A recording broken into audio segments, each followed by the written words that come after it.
Hello दोस्तों, inspired point में आपका स्वागत है। एक सेठ अपने नगर का सबसे धनी और धार्मिक प्रवृत्ति वाला व्यक्ति था। सेठ के पास अधिक धन संपत्ति थी, किसी चीज की कोई कमी नहीं थी। वो बहुत ही सुखपूर्ण अपना जीवन अपने परिवार के साथ जी रहा था। सेठ और उसकी पत्नी शुरू से ही असहाय लोगों की मदद करते थे। उन्हें एक समय का भोजन कराया करते थे, जिसके कारण उन्हें बहुत ही ज्यादा सुख की अनुभूति होती थी। वही वो दोनों साधु महात्माओं को बहुत मानते थे। उन पर उनका बड़ा विश्वास था। उनके नगर में जब भी कोई साधु महात्मा आते, वो उनसे मिलने, उनके उपदेशों को सुनने जरूर जाया करते थे और उन्हें स्वयं के घर ले आकर उनका आदर सत्कार भी किया करते थे। यदि सेठ के घर के पास से कोई भिक्षु जाता तो वो उसे भी अपने घर आने का आग्रह करते। इसी तरह बार बार एक सन्यासी उनके घर पर भिक्षाटन करने आ जाता है और अपनी भिक्षा पात्र आगे करके भिक्षा मांगता है। सेठ सन्यासी को देख उसे अपने घर आने के लिए आग्रह करते हैं। सन्यासी भीतर जाता है। सेठ और उसकी पत्नी उनकी आओ भगत में लग जाते हैं। वो दोनों तुरंत उसके बैठने के लिए एक तख्त पर चादर बिछा देते हैं और सन्यासी के हाथ पैर धुलवाकर उसे कुछ विश्राम हेतु कहते हैं और स्वयं उसके भोजन की तैयारी में लग जाते हैं। तभी सेठ की पत्नी कुछ सामान लेने के लिए कहती है। सेठ बाहर चला जाता है। यहां उसकी पत्नी भोजन बनाने में लग जाती है। कुछ देर बाद जब सेठ की पत्नी आकर सन्यासी को भोजन परोसने लगती है, सन्यासी भोजन ग्रहण करने लगता है। सन्यासी सेठ के घर के शांत वातावरण और उसके घर का स्नेह देखकर उसकी पत्नी से बड़ी ही विनम्रता से पूछता है कि माता, आपके परिवार में कौन कौन है? ये सुन सेठ की पत्नी कहती है, मैं, मेरे पति और मेरे 3 बेटे।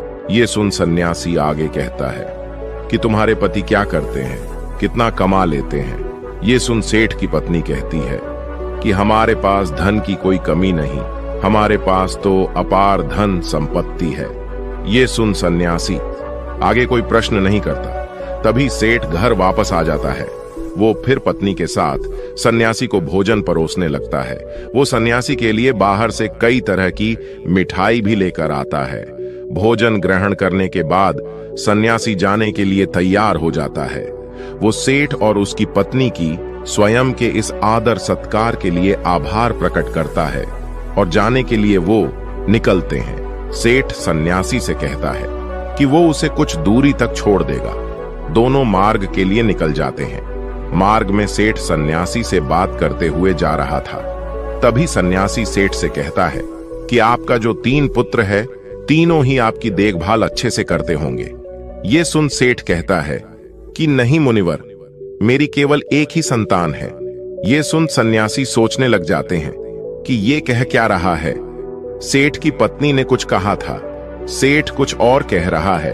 फिर सन्यासी सेठ से कहता है कि आपके पास तो धन इतना है, आप इतने धनी हैं, सुख से होंगे। सन्यासी जानकर सेठ का उत्तर जानने के लिए ये बात करता है। तभी सेठ उत्तर देता है कि नहीं, मैं कोई धनी नहीं हूं, मैं तो केवल 20,000 रुपए का ही मालिक हूं। यह सुन सन्यासी को अब लगता है कि शायद सेठ या फिर उसकी पत्नी कोई एक तो उससे झूठ कह रहा है। फिर सन्यासी सेठ से पूछता है कि आपकी आयु क्या है? सेठ कहता है कि मैं 50 वर्ष का हूं। यह सुन सन्यासी को लगता है ये तो सेठ एक वृद्ध है, इसकी आयु तो 70 से कम नहीं लगता है। लेकिन ये हर बार गलत उत्तर क्यों दे रहे हैं, झूठ क्यों बोल रहे हैं? यही सोच सन्यासी अब सेठ से कहता है कि आप इतने धार्मिक होकर भी झूठ बोलते हैं, असत्य का सहारा लेते हैं। आपको देखकर ऐसा लगता तो नहीं? ये सुन सेठ हैरानी से कहता है कि क्षमा करें मुनिवर, लेकिन मैंने आपसे क्या झूठ बोला है? मैंने तो आपसे ऐसा कुछ भी नहीं कहा। ये सुन सन्यासी कहता है कि जो कुछ भी मैंने आपसे पूछा वही प्रश्न मैंने आपकी पत्नी से भी किए, लेकिन दोनों के उत्तर अलग है। ये सुन सेठ कहता है कि कैसा प्रश्न मुनिवर? तब सन्यासी कहता है, मैंने आपकी पत्नी से पूछा था कि उनके घर में कौन कौन है, तो उन्होंने कहा कि आप दोनों के अलावा आपके 3 पुत्र हैं, लेकिन आप कहते हैं कि आपकी केवल एक ही संतान है। जब मैंने आपसे धन के बारे में पूछा कि कितना है, तो आपकी पत्नी ने बताया कि आपके पास बहुत धन है, आप इस नगर के सबसे धनी लोगों में से एक है, और आप कहते हैं कि आप बस 20,000 रुपए के ही मालिक है। अभी मैं जब आपकी आयु पूछी तो आप 50 वर्ष बता रहे हैं, जबकि देखने में आप 70 से अधिक के लगते हैं, यानी आपने झूठ कहा। ये सुन सेठ बड़े ही विनम्र स्वर में कहता है कि क्षमा करें मुनिवर, लेकिन झूठ बोलना पाप है। तो भला मैं आपसे झूठ क्यों बोलूंगा, और वो भी आप जैसे महात्मा से, जिन्हें मैं इतना मानता हूं। ना तो मैंने कोई आपसे झूठ कहा, ना मेरी पत्नी ने, हमने तो बस सत्य बताया है। ये सुन सन्यासी कहता है कि लेकिन आप दोनों के सत्य अलग अलग क्यों हैं? ये सुन सेठ कहता है कि ये सत्य है कि मेरे 3 पुत्र हैं, लेकिन जो मेरी आज्ञा का पालन करता है वो केवल मेरा एक ही पुत्र है। बाकी दोनों को अपने माता पिता से कोई मतलब नहीं है। जो कुसंग में रहता है वो मेरा अपना कैसे, इसलिए मेरे लिए मेरी एक ही संतान है। आपकी दूसरे प्रश्न के अनुसार रही धन की बात, तो मुनिवर, मेरे लिए मेरा वही धन अपना है जो मैं स्वयं के जीवन में उपयोग करता हूं, और वो इतना ही है जितना मैंने बताया। बाकी सब जो है वो मेरा नहीं है। उसमें से कुछ मैं असहाय लोगों की, जरूरतमंदों की मैं मदद कर देता हूं, तो कुछ मेरी इस देह को त्यागने के बाद मेरे सभी सगी संबंधी ले जाएंगे। तो उस पर मेरा कैसा अधिकार? अब बात करें अंतिम प्रश्न की, तो मैं अपने 50 वर्षों की आयु तक महात्माओं की शरण में जाकर शिक्षा लेना, जीवन के सही मूल्य को समझना सीखा है, उनकी सेवा की है, और उस पर ही मैं इस संघ से जुड़ गया हूं। यही कारण है कि मैंने आपको अपनी आयु ये बताई है। अब आप ही बताएं, क्या इसमें मैंने कुछ झूठ कहा? ये सुन सन्यासी को अब सेठ की पूरी बात समझ आ जाती है, और वो कहते हैं कि क्षमा करें, मुझे पहले आपके विषय में जान लेना चाहिए था, स्वयं के भीतर आपकी झूठी छवि बनाने से पहले। और तब सन्यासी सेठ की बात का मान रखते हुए आगे बढ़ जाता है, और सेठ पुनः अपने घर लौट जाता है। अतः किसी के प्रति अपना नजरिया बनाने से पहले, प्रतिक्रिया देने से पहले सामने वाले की बातों को भी पूरा सुन लेना चाहिए। एक बार व्यक्ति किसी महात्मा के आश्रम में बैठ उनके उपदेशों को सुन रहा था। तभी वो महात्मा से कहता है कि मुनिवर, आप सभी संत महात्मा हमें चिंता से जुड़े कई उपदेश देते हैं। क्या आप हमें कोई ऐसा हथियार नहीं बता सकते जिसके द्वारा हम चिंता को स्वयं के जीवन से निकाल कर फेंक ही दें? चिंता में ऐसा क्या है जो व्यक्ति को बर्बाद कर देती है? क्योंकि एक तनावरस व्यक्ति इतना परेशान हो जाता है कि सब कुछ वो गवा देता है। ऐसा आखिर क्यों होता है?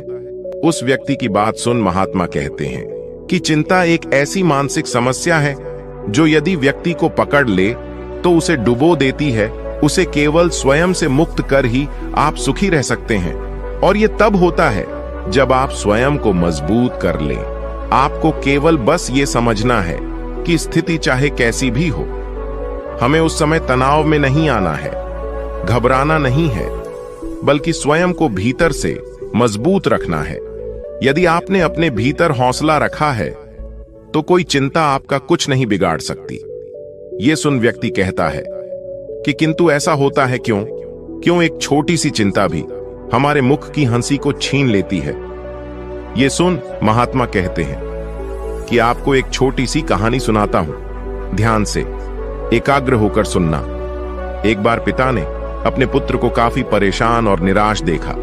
वो प्रतिदिन उसे यूं देखते, वो उसे देख समझ गए थे कि कोई बात अवश्य है जो उसके पुत्र को भीतर से परेशान किए हुए हैं। पिता ने कई बार पुत्र से यह पूछना चाहा कि वो किस चिंता में है, लेकिन पुत्र हर बार ये दिखाता कि कुछ नहीं हुआ और वो वहां से चला जाता।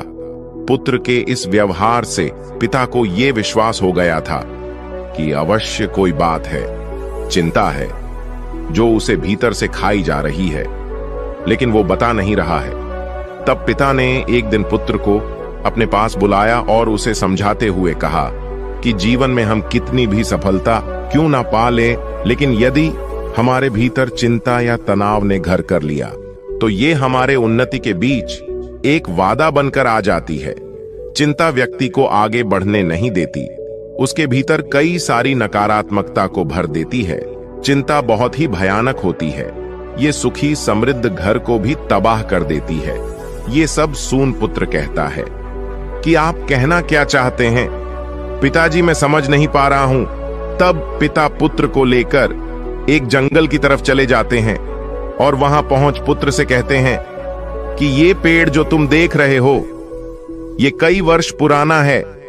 ये मेरे पिता के पिता यानी कि 3 पीढ़ी से भी ज्यादा पुराना पेड़ है और आज भी बाहर से उतना ही मजबूत है जितना पहले था।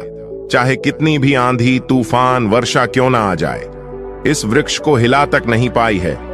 यही नहीं, इस पर न जाने आज तक कितने पेड़ भी टूट कर गिर गए हैं। बिजली गिर गई है लेकिन ये पेड़ फिर भी नहीं गिरा, वहीं पर खड़ा है पूरी मजबूती के साथ। ये सब सुन पुत्र पिता से कहता है कि लेकिन ये सब आप मुझसे क्यों कह रहे हैं? तब पिता आगे उससे कहते हैं कि यहां मेरे साथ पीछे की तरफ आओ, कुछ दिखाता हूं।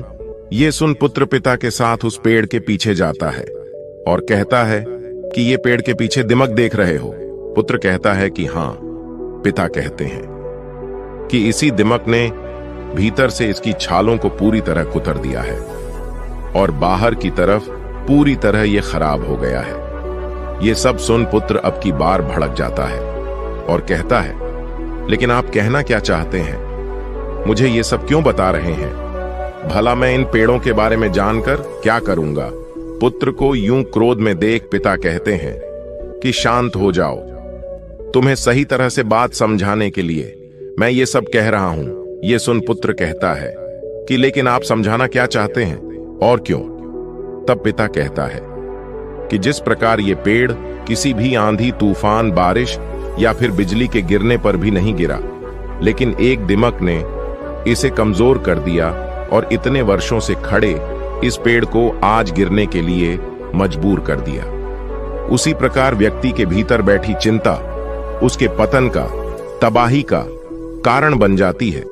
आप चाहे कितनी भी मेहनत क्यों ना कर रहे हो, उन्नति क्यों ना कर रहे हो, लेकिन यदि आपके भीतर किसी बात की चिंता है और वो बाहर नहीं जा रहा, तो वो इस दीमक के समान आपको अंदर से कमजोर कर देगी और आपकी उन्नति वहीं रुक जाएगी। एक चिंता आपसे सब कुछ छीन लेगी। इसलिए स्वयं को कभी इतना तनाव में मत लाओ कि आप स्वयं के आगे ही कमजोर पड़ जाओ। पिता की ये सब बात सुन पुत्र कहता है लेकिन ये सब जानकर कोई थोड़ी करता है, परिस्थिति ऐसी हो जाती है। तब पिता आगे कहते हैं कि परिस्थिति चाहे कैसी भी हो, चिंता करने से, तनाव में आने से क्या वो सही हो जाएगी?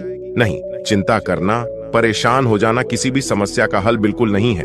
जब आपको कोई मार्ग ना दिखे तो कुछ समय के लिए शांत होकर एक जगह बैठ जाओ, खुद को समय दो और फिर सोचो कि किस तरह इस कठिन समय से निकला जा सकता है। कोई भी समस्या इतनी भी बड़ी नहीं होती कि उसका हल ना हो। हर समस्या अपने साथ हल लेकर आती है। तुम्हारी समस्या का भी होगा, बस जरूरत है तो कठिन समय में स्वयं को साहसी बनाने की। पिता की इस बात को सुन पुत्र को उनकी हर बात का सही अर्थ समझ आ जाता है कि वो उसे कहना क्या चाह रहे हैं। इस कहानी को पूरा करके महात्मा कहते हैं, क्या अब तुम समझे कि एक छोटी सी चिंता भी आपके जीवन को कितना प्रभावित करती है? ये सुन व्यक्ति कहता है कि जी मुनिवर, महात्मा आगे कहते हैं कि चिंता, दुख, तनाव सब हमें कमजोर करते हैं। हमें इन्हें स्वयं के जीवन से पूरी तरह त्याग देना चाहिए और जो ऐसा कर लेते हैं वो स्वयं जीवन में सदैव खुश रहते हैं। जीवन में परिस्थिति चाहे कोई भी हो, समय कभी एक सा नहीं होता, हमेशा बदलता है। बस अपने सुख के पल को स्मरण करके उसे दुख में साहस का हथियार बना लो। ये चिंता कुछ नहीं बिगाड़ पाएगा, लेकिन यदि इस चिंता में आप घिर गए तो कभी भी उन्नति नहीं कर पाओगे। इसलिए कभी व्यक्ति को व्यर्थ की चिंता में नहीं आना चाहिए। जो वर्तमान में हो रहा है उस पर ध्यान दें, अपना काम करें, बाकी सब छोड़ दें और धैर्य रखें। ये समय भी कब निकल जाएगा आपको पता ही नहीं चलेगा। महात्मा की बात सुन व्यक्ति को उसके प्रश्न का सही उत्तर मिल जाता है और वो गुरु को प्रणाम कर वहां से चला जाता है। अतः चिंता व्यक्ति के जीवन की सभी खुशियां, सुख समृद्धि छीन लेती है। इसलिए व्यर्थ में इन सब में नहीं पड़ना चाहिए। स्वयं को चिंता मुक्त रखें, तभी आप जीवन में खुश रह सकते हैं। आशा करते हैं ये बात आप समझे होंगे। तो दोस्तों, आज के वीडियो में बस इतना ही। उम्मीद है आपको यह वीडियो पसंद आई होगी। अगर पसंद आई होगी तो वीडियो को एक लाइक करना मत भूलिएगा।